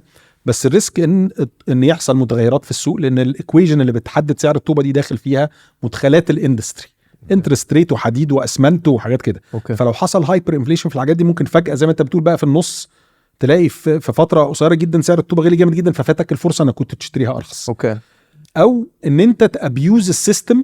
انا ما بسميهوش ابيوز، بس خلاص براحتك. بالعكس انت ساعتها انت مقدر ثمن الحته اللي دفعتها زياده. لو واحد بقى ايه، انا بقول لك احنا بنديله اب تو 10 years within the year ممكن تدفع، بقول لك لغايه اخر السنه.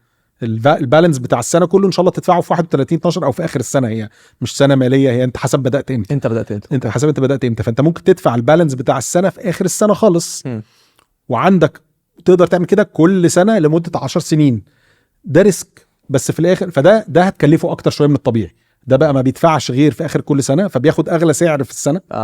وفردها على 10 كلهم، ما حاولش يخلص بدري. ده ريسك هو اللي مختار. ده ريسك هو ده اللي بقوله لك، هو ده ريسك. بس مش هو ده. بس هو انا بقول لهم، انا بقول لك، انا بقول لهم ده فاليو يساوي فلوس. ما انت في حاجات كتير جدا بتبقى ويلنج تدفع فيها فلوس اكتر عشان تاخد فاليو معين.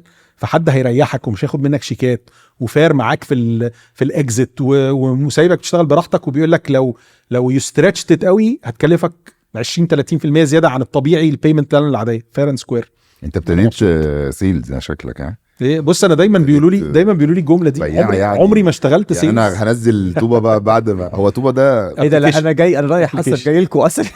هو ابلكيشن مش لازم تروح. هو طوبه ده لازم تتعاقد عشان لغايه دلوقتي في مصر لسه العقود الديجيتال وتنقي الوحده بتاعتك والحاجات دي لسه العقود الديجيتال مش على الكل ولا يعني على مدينه مصر. احنا مدينه مصر بس. واحنا لما اطلقنا بندعو كل الديفلوبرز. بص احنا وي لونشت في نفس الوقت مع طوبه ارم جديد في الشركه، بزنس يونت منفصله اسمها مدينه مصر انوفيشن لابس، معنيه بس عشان لما كنت وهرجع لك دلوقتي للاندستري. انا بقول لك في مصر الاندستري مشكلتها مش في الديماند موجود، مش محتاجين، بس محتاجين نبقى مور انوفيتيف في السولوشنز اللي تسهل على الناس اقتناء العقار.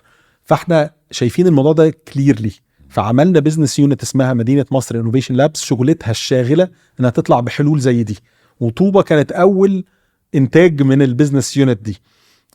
واعلنا حاجه تانية في البريس كونفرنس اللي اعلنا فيه طوبه ومدينه مصر انوفيشن لابس، ان بندعو the whole industry to use our technology. احنا بذلنا مجهود كبير جدا وصرفنا فلوس كتير جدا على الالجوريثم والايكويشن والابلكيشن نفسها والكونسبت بيهايند، وقعدنا نذاكره. على فكره احنا قعدنا سنه بنذاكره ونقطع الورقه ونرميها ونبدا من الاول ونحسبها ونعمل ونروح ونعمل كيس ستاديز وسنسيتيفيتيز. طب وبره عملوا ايه؟ طب دي شبه ايه بره؟ طب مش عارف مين. فبالعكس والله تاني انا بقول لهم this is a savior to the industry. فانا بقول لهم كل ديفلوبرز مصر وغير مصر بدا يجي لنا ريكويستس من بره مصر فعلا من ديفلوبرز بره مصر. والربحيه بتبقى بالنسبه لكم عامله ازاي من حاجة زي كده؟ بص في الكيس دي ببساطه جدا، انا عندي الابلكيشن بقول لك بتاع الطوبه دي، بركبك يا ديفلوبر بالبرودكت بتاعك عليها وبجيب لك ترافيك، فبتاخد منه فيز صغيره مجرد ان هو بيركب على الابلكيشن بتاعتك وانك بتجيب له ترافيك والقصه ديت. فتاني خلي بالك مش الغرض بتاخد من ديفلوبرز باخد من ديفلوبرز يس، لسه لغايه دلوقتي ما لا نفذناهاش. انت دلوقتي شغال مع نفسك يس فانت مش محتاج تعمل احنا طبعا لان هي اوريدي انت ده لو ساعد ان بدل ما 100 يشتروا من عندك بقوا 1000 فانت كسبت يس ما شاء دي الله حقيقة. الله اكبر. لكن دي انت حقيقة. لو هتروح للكومبيتيشن وتعرض عليه ان هو يستعمل الابلكيشن بتاعتك لا يس. لازم تكسب طبعا يعني. طبعا طب الحقيقه يعني ابلكيشن هايل اكتر من هايل، وفعلا حليته مشكله بتقابل الشعب المصري تما. بس الحقيقه ان احنا هنتفق اتفاق ان الحلقه دي هتنزل يوم كذا، اي حاجه بعد اي حاجه بعد الحلقه. ايوه هنقارن ما قبل الحلقه نشوف المبيعات عامله ايه ما بعد. حلوه هناخد كوميشن حلوه قوي. بيتهيألي اصل احنا حلوة. عملنا اعلان ابن لذينه برومو كود البودكاسترز. واول ما كان الفرصه دي عشان اهرب من الزنقه ديت، احنا وي اوريدي سولد اوت طوبه. ايه ده؟ بس اللونش الجديد اللونش الجديد من اول اللونش الجديد يا جماعه نرجع نعيد الكلام تاني. فاحنا كده ابتدينا نحاول نحل مشكله الفلوس بالعامي كده، ان احنا بنحاول نحل مشكله الفلوس، لان دايما الناس بتبقى عارف المسجات اللي بتيجي للواحد او البنات اللي بيتصلوا احنا كومباوند مش عارف ايه حضرتك خد شقه صغيره 1 بدروم ب 13 مليون جنيه. بيبقى دايما الرد يا جماعه بتهزروا. هقول لك حاجه في الحته دي، لان ده كونسيرن عند ناس كتير جدا ومصدر تريقه على الاندستري. وفي ياما ميمز بتتعمل وحاجات سكتشز كده على السوشيال ميديا في زي ما انت بتقول بالظبط، حد يكلمك يقول لك عندي ليك شاليه 4 متر في الساحل ب 50 مليون جنيه والقصه دي كلها. سيبك طبعا في بعض الحاجات فيها مبالغات، او مش عايز اقول مبالغات تاني، اتس ماتر اوف سبلاي اند ديماند. يعني كان في هوجه في فتره على كومباوند بغض النظر بدون ذكر اسماء، باع مش عارف كام الفيلا ب 100 مليون جنيه. فدايما بقول لهم يا جماعه هم قالوا على فكره تاني مش بقلل من الحدث، بس المفروض نفخر ان في مصر في 200 واحد، هو ساعتها قالوا 200 فيلا. فاحنا المفروض نفخر تاني. احنا زي ما انت فاكر قلت في الاول احنا بنتكلم على شارك تانك ان بره ما فيش الثقافه، بره ثقافه النت وورث والحاجات دي عادي، فيرسز هنا الناس بتخبي على.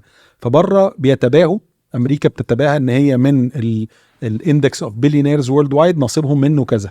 فاحنا دي معناها تاني، هو مش بيعملوها من باب الفخر بس كده والايجو، اكتر من ان ده كل دي عناصر بتقوي الاقتصاد، ان انت يبقى عندك ناس النت وورث بتاع كذا وبتستثمر بالارقام.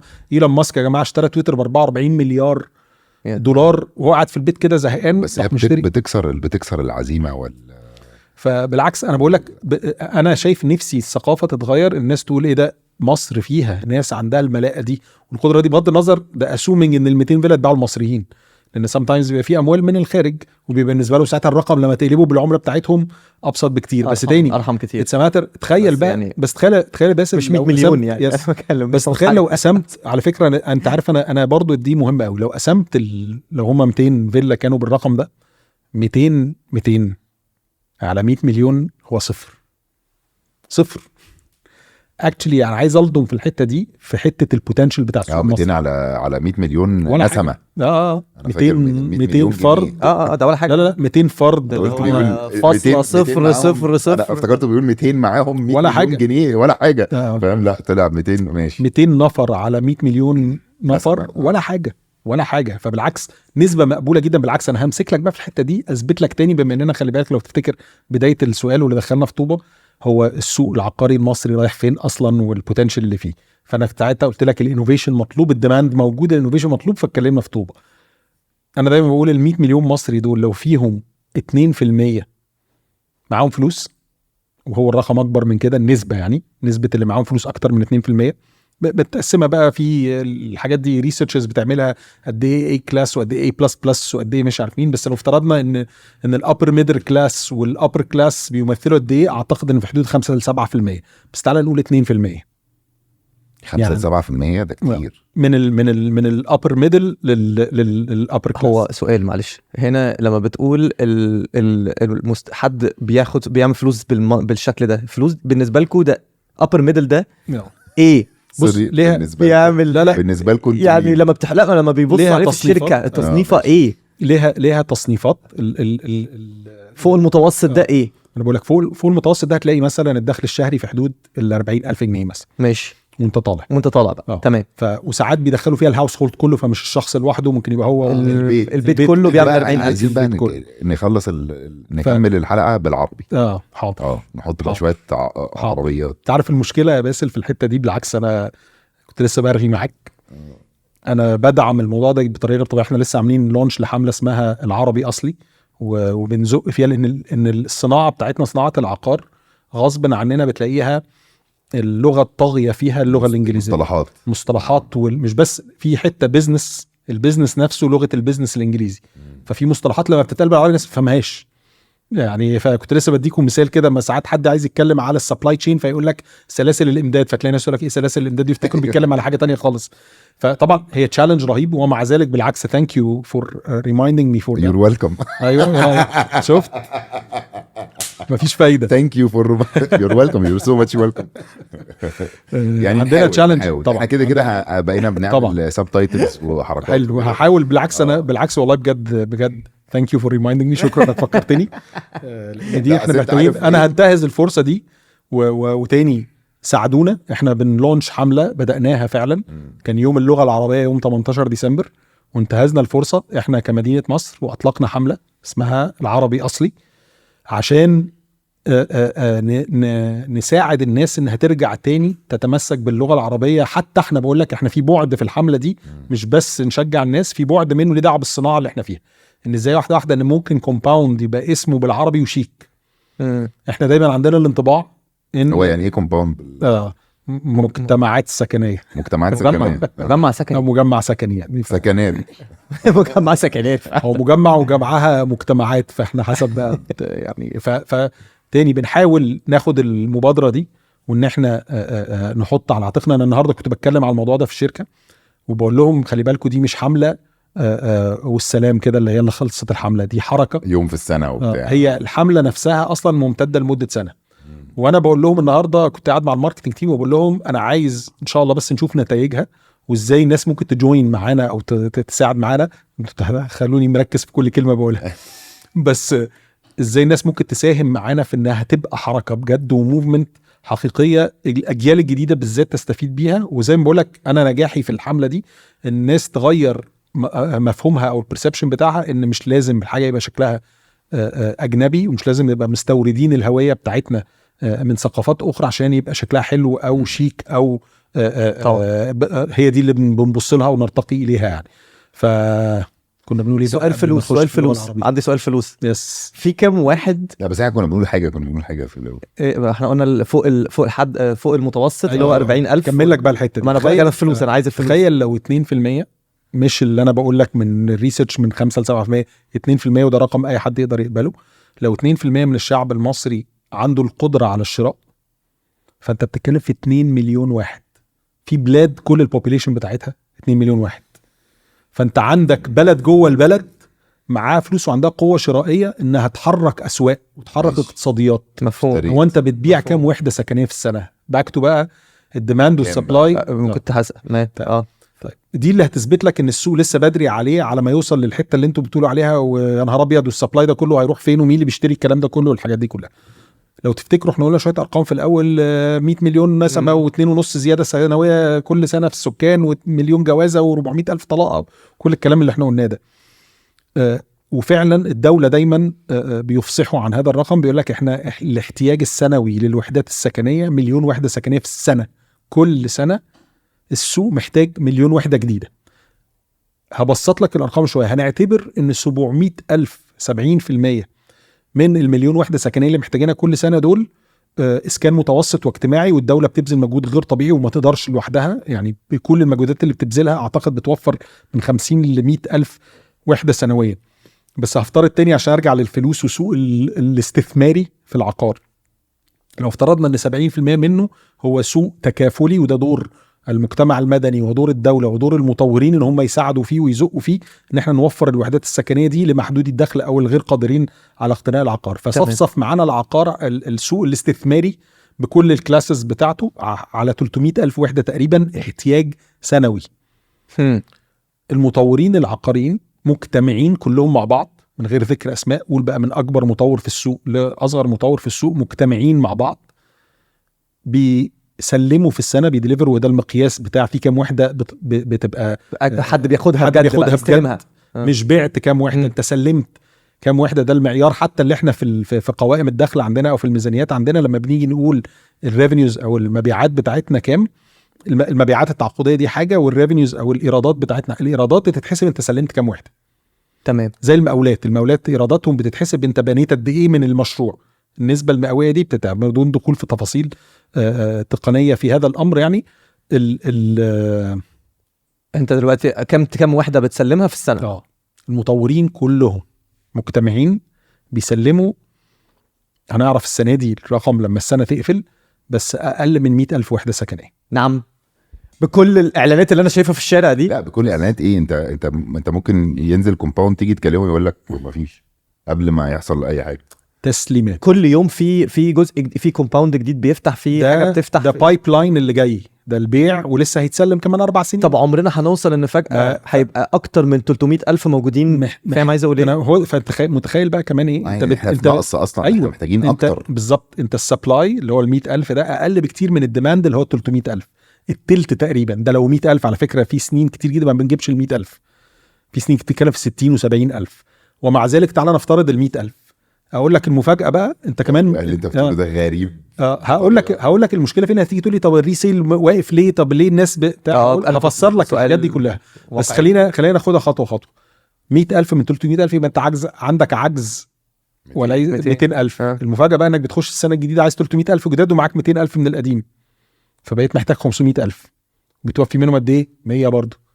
فبتخش السنه الجديده معاك 400,000 تراكميه. أيوة. كل سنه بالظبط كده. عشان كده انا بقول لك السوق العقاري في مصر لسه قدامه حبه حلوين، لان ولغايه النهارده الجروث ريت او نسبه النمو بتاعه السكان والطلب والزيجات وكل العناصر اللي بنقول اللي بتؤثر في قرار شراء العقار دي، نسبه النمو بتاعه الطلب اعلى من قدره المطورين. عشان كده بالعكس احنا عايزين مطورين وعايزين الناس تبني اكتر وعايزين الناس تبيع اكتر. علشان اتخيل دي المشكله. معلش هو يعني انا مش عايز ابقى غلس، بس انا لو وزير الاسكان هغلس. يعني هو لازم يبقى فيه كنترول على الموضوع، لان انت بتسلم 100 من اصل 600، فانت عندك فيه 500 في احتياج مكان يناموا فيه مش لاقيين. هو ده اللي انا فهمته. احنا عندنا على فكره عندنا ازمه اسكان. حلو، بس ما احنا برضو بيجي واحد تايكون، بيجي واحد معلم ضربت معاه بيخش بيقوم بايع بيقوم شاري 12 شقه مثلا عشان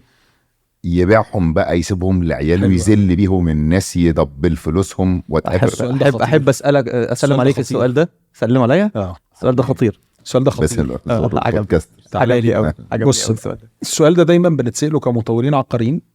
سؤال انا بعتبره سؤال غلس جدا، بس لما بفسره الناس بتفهم ليه انا شايفه غلس. يعني تيجي تقول له انا بايع السنه دي ايا كان 5,000 وحده سكنيه، او بايع مش عارف كام مليار جنيه، فيجي يقول لك قد ايه منهم ديماند حقيقي وقد ايه منهم مستثمرين. ده شبه السؤال اللي بتتسأل. ايوه صح. فانا دايما بقول له هو مين قال لك ان المستثمر ده مش ديماند حقيقي؟ عندي عنصرين في هذا الامر اثبت لك ان المستثمر هو ديماند حقيقي. اول حاجه هو على طول موجود. احكي لي عن السنه اللي ما فيش مستثمرين اشتروا فيها وان كل اللي اشتروا مستخدمين فقط. طب هو ليه موجود على طول؟ دي عمليه اقتصاديه. انت النهارده مش كل الناس جاهزه. كنا لسه بنتكلم على القدره على الشراء او الافوردابيلتي. مش كل الناس جاهزه انها تشتري النهارده. عنده احتياج بس مش قادر يشتري. هيتجوز محتاج شقه مظبوط، فمش قادر، بس مش قادر اشتري. وكأن المستثمر ده بيشتري اون هيز بيهاف او بيشتري بالنيابه عنه. هو ما يعرفوش بعض، بس ده تشبيه اقتصادي. بس النهارده كريم مستثمر وباسل مستخدم. باسل عايز يسكن، هيتجوز النهارده وعايز يسكن بس مش قادر يشتري الشقه. وانا اشتريت 2. انت اشتريت هتأجر له، فبقى هو بيستخدم الشقه اللي انت اشتريتها، فهو كأنك بتشتري بالنيابه عنه. وفي يوم من الايام هتبيعها له او غيره. في يوم من الايام لانك داخل تستثمر وهتبيع في المستقبل اللي هيشتري منك مستخدم حقيقي. بس هو انا منعته انا بسبب ان انا اشتريت شقتي وشقته. انا ما اديتلوش فرصه اصلا ان هو يستعمل حاجه زي طوبه ويشتريني. لا ليه؟ في فرق بين الفجوه اللي انا قلت لكم عليها دي، فجوه التسليم. هو النهارده عايز ينزل يشتري، هينزل يشتري في الحاجه اللي هتتسلم كمان قدام 5 سنين. بالظبط. فانت ما حرمتوش من فرصه الشراء. فرصه الشراء لا نهائيه، انفينيت. المطورين النهارده لو يطولوا يقعدوا يبيعوا هيبيعوا.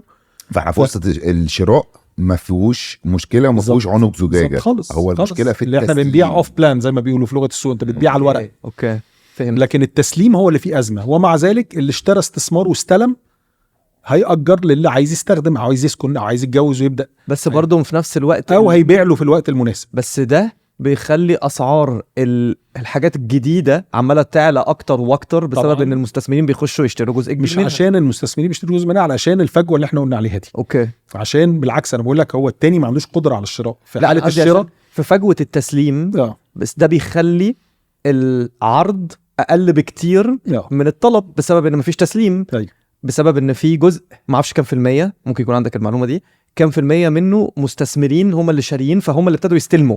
حلو.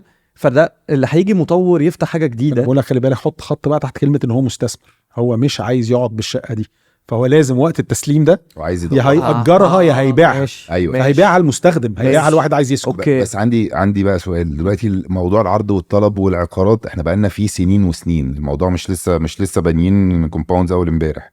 فانت السايكل بتاع البيع والشراء والتسليم والدفع والحاجات دي كلها لف كذا لفه. فليه في الفجوه دي لما ما فيش مشكله شراء؟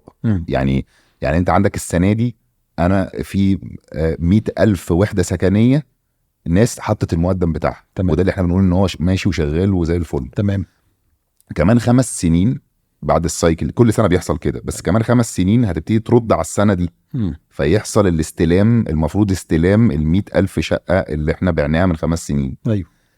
فين المشكله في التسليم بتاع 100,000 شقه لما هم اوريدي اشتروها؟ طبعا في ناس بتقع في النص، انا فاهم، بس حتى لو حد وقع في النص بيبيعها مش بالقدر طبعا، اللي بيقع ده مش بالقدر اللي يوقع صناعه. لا وحتى لو وقع بيبيع لحد يعني بالزبط. انا مش قادر حد تاني بيكمل وراه، بس مش دايما. ساعات ودي هتلاقي دايما يعني في مصر طول ما انت ماشي كده في حاجات كده ايه ما كملتش بقى لها 30 سنه. نسبه وتناسب موجود. الفجوه دي بتحصل ازاي؟ اول حاجه لما انت اصلا شاري. طيب اول حاجه زي ما احنا وصفنا، انت دايما ماشي بباكلوج. انا ما عنديش الرقم دلوقتي، بس ممكن تلاقي نفسك عندك باكلوج. اعتقد ان في باكلوج مثلا حاجه بتاع 2 مليون وحده، عارف انت. فانت محتاج، وانت ما بتنتجش غير يعني ايه باكلوج؟ قصدك ايه؟ ما انت فاكر لما كنا وصفنا انك محتاج 300 جداد كل سنه. ووفيت تراكمي كل ده تاخير. فانت السنه اللي بعديها داخل معاك 200 من اللي ما توفوش و300 جداد، وفيت منهم 100 يبقى فاضل 400. تخش السنه اللي بعديها 300 جداد و400 عليهم القديم بقوا 700، وفيت منهم 100 داخل ب 600. فالفجوه لغايه طول ما النمو، نسبه نمو الطلب اللي هي عنصر من عناصر زياده السكان و الحاجات دي كلها. وهو ده بقى اللي يرجعنا كمان لحته تانية. بقول لك زي ما انت كريم قالها كده، الديماند ده بيور اقتصاديات.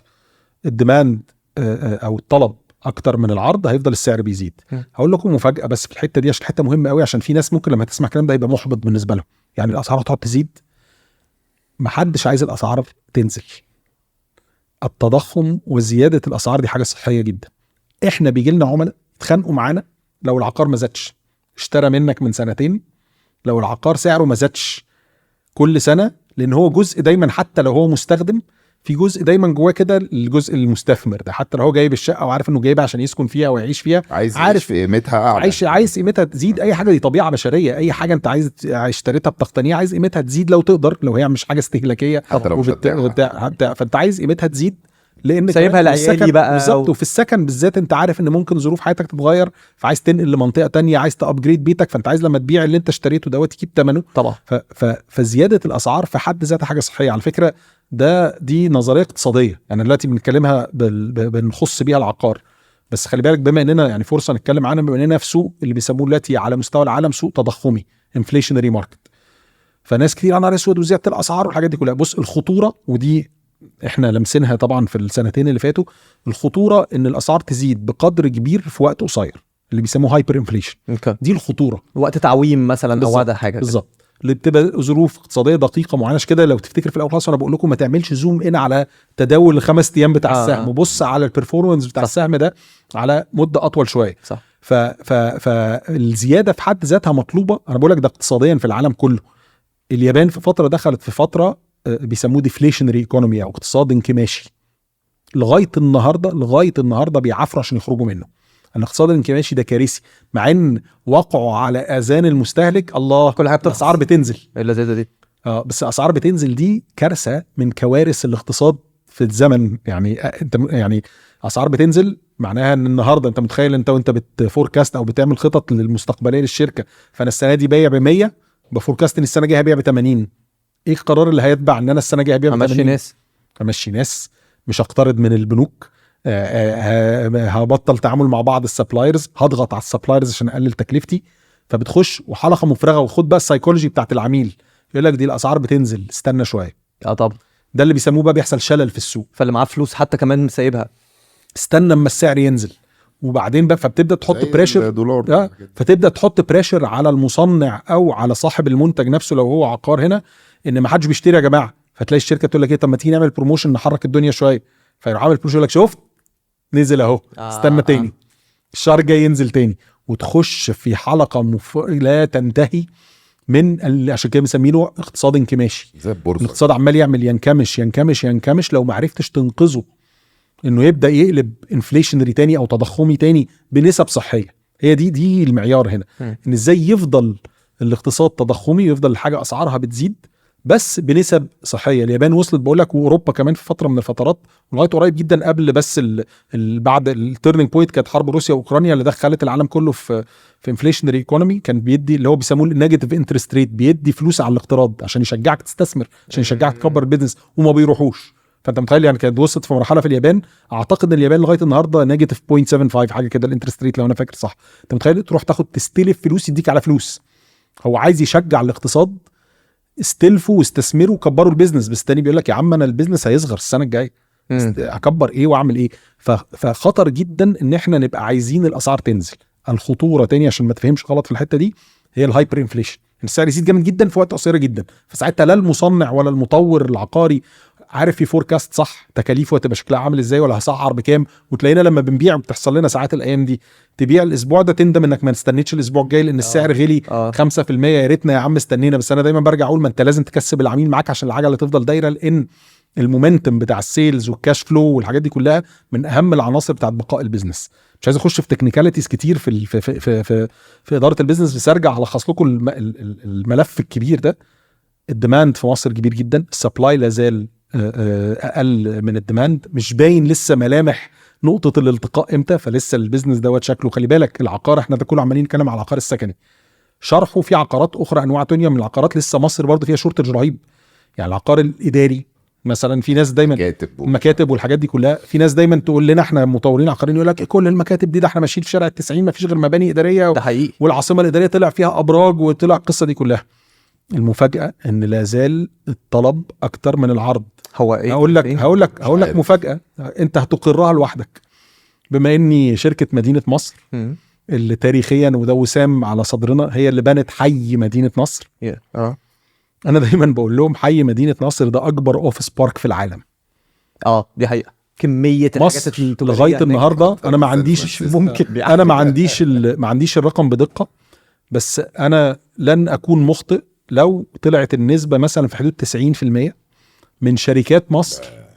90% من شركات لا مش في مدينه نصر، 90% من شركات مصر لا زالت بتدار من شقق وعمارات سكنيه. ايوه زود عليهم بالذات بقى، زود عليهم عيادات وزود عليهم محاميين فانت انا بقول لك ممكن يبقى يطلع رقم اكبر من كده. فانت متخيل ان 90% من شركات مصر لسه لو في يوم من الايام قرر صح.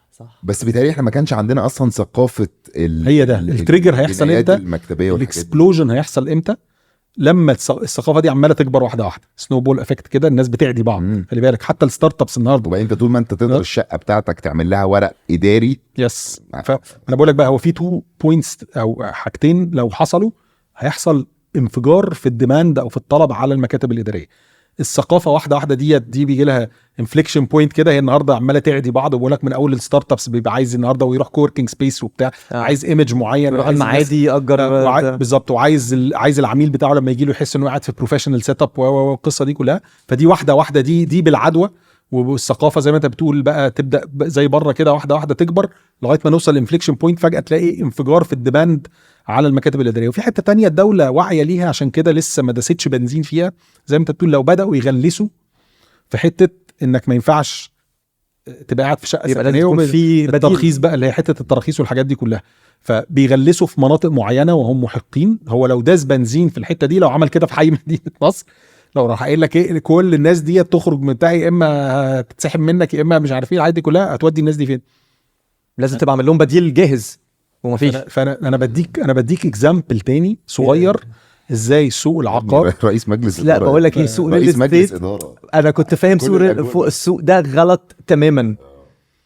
انا دلوقتي طيب انتوا كل انت كنت بتقول ان في ناس في كم واحد فعلا ما الناس لما بتيجي تعمل ريسيل، في دلوقتي ايه الحلول بتاعت لما واحد يجي مستثمر زي ما كنا قاعدين بنتكلم من شويه، في مستثمرين في حاجه في مرحله عايز يبيع، فهيجي واحد لازم يشتري منه، هيشتري كاش.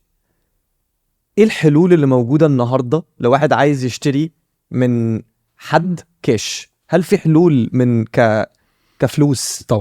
طبعا في حلول. بص طبعا لازال في تشالنجز او تحديات في الحته دي، بس في حلول بدات تظهر. اول حاجه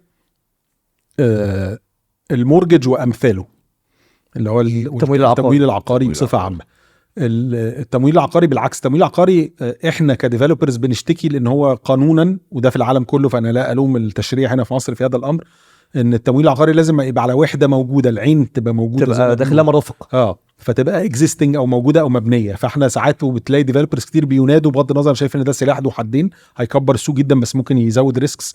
في ديفلوبرز بينادوا ان احنا يبقى في تمويل عقاري على الوحدات اللي لسه ما اتبنتش. ده بقول لك تاني سلاح ذو حدين. بس بالعكس الريسيل بقى هو اللي مستفيد من حته المورجج دي. طبعا العين موجوده زي ما بيقولوا كده، العقار موجود. فالنهارده محتاج تروح لمورجج. ايه التشالنج بتاع المورجج، او ليه الناس ما بتروحش للمورجج او التمويل العقاري؟ لان الفايده عاليه جدا عندنا في مصر. فالمورجج ده لانه على مدى طويل جدا، بتتكلم في 20 سنه، 15 و20 و25 و30 كمان، بره ده النورمال ال 25 وال30. فمع انترست ريت عالي بتلاقي ثمن الوحده بقى غالي جدا جدا جدا. وان كنت وهقول حاجه يعني ناس ممكن بقولك تقول ما تتفقش معايا فيها، انا دايما بقول لهم حتى بالانترست ريت العالي لا، المورجج ممكن يبقى مفيد. ليه بقى؟ بره الثقافه مش فاكر لما كنت بتقول لي ويكلمك حد يقول لك الوحده ب 13 مليون فتتخض وتقفل في وشه او تتريق عليه او القصه دي كلها.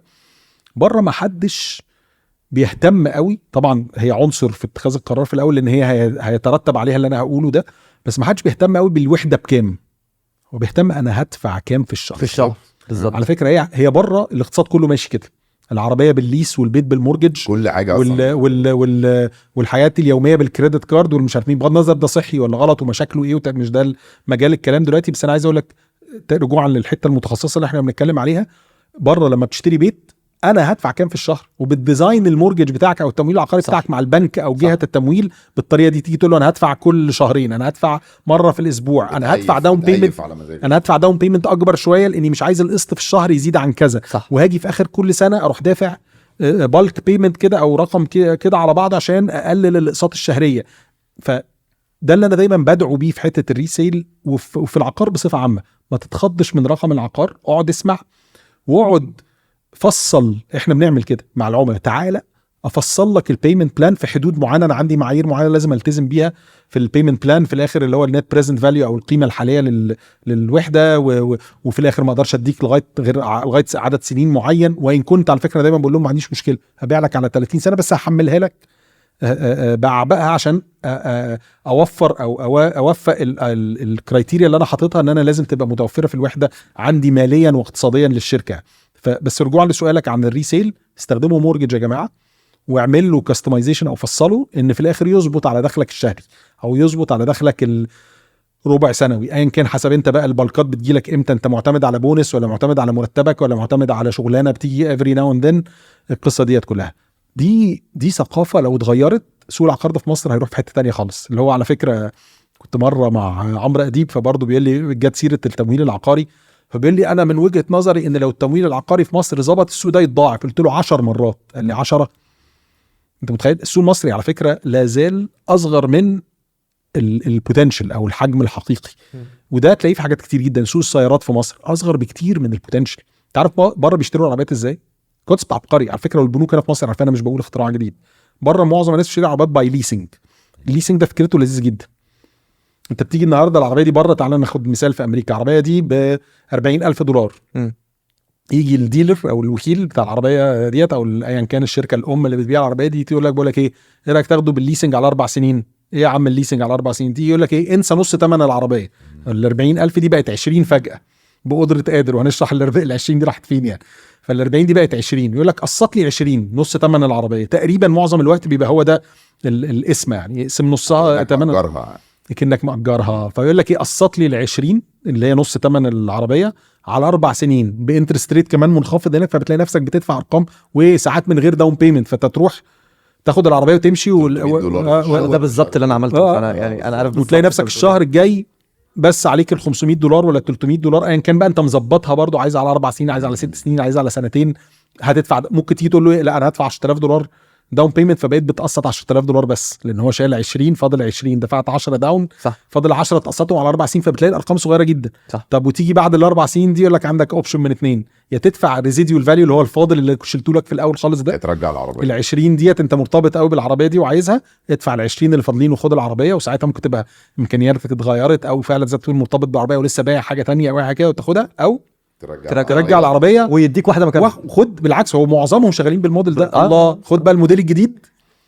برضه يروح قايل لك الجديد ده كمل دفع، تكمل ترجع العربيه، ترجع العربيه، رجعت القديمه، انتهى التعاقد. بس انت اند اب كانك بقالك 4 سنين بتأجر، خلاص هو بيعيشوا حياتهم كده. هي على حسب مفهوميه الشخص اللي فهي بقت، ودي الثقافه المهمه قوي اقتصاديا، انا دخلي قد ايه وبصرف منه قد ايه. فهو بره بيه انا داخل لي اكس في الشهر، بقسمه ما بين مورجج، ما بين ليسنج عربيه، ما بين فاتوره موبايل بتاع، مكفيني انا كويس كده. بره بيترعبوا، ودي انا شايفها ثقافه مهمه جدا في عامه في حته ان الناس تبقى دايما مقبله على الشغل وعايزه تشتغل وعايزه تنمي دخلها.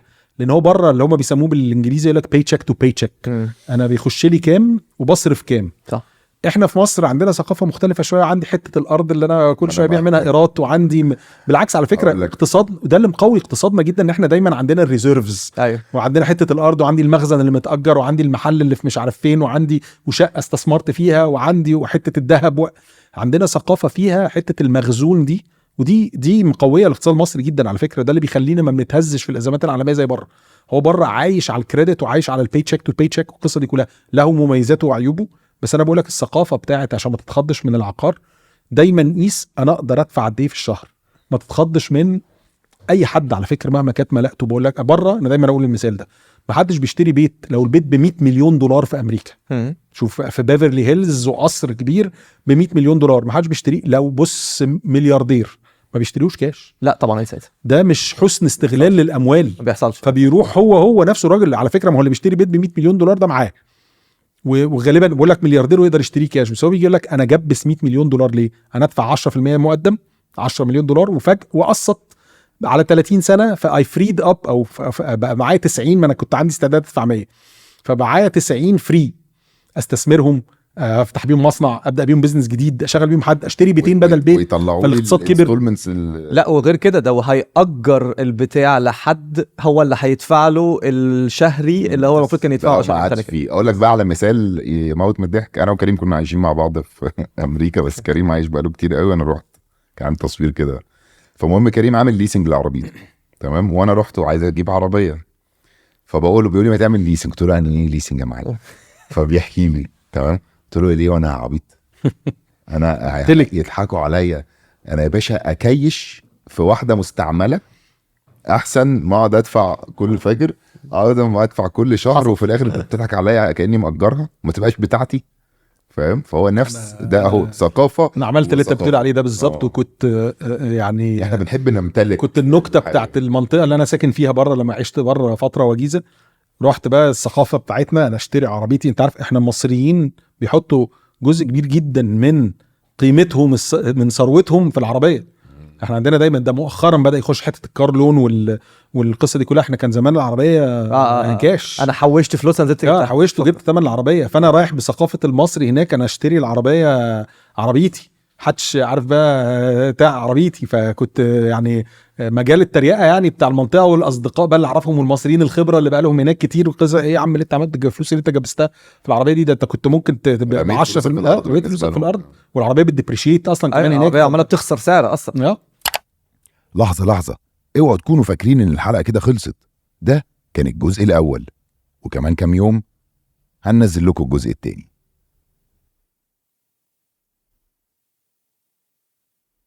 حاجات كتير قوي يعني في البيزنس وفي الصناعه وفي التجاره، صروح في الاقتصاد المصري الحمد لله.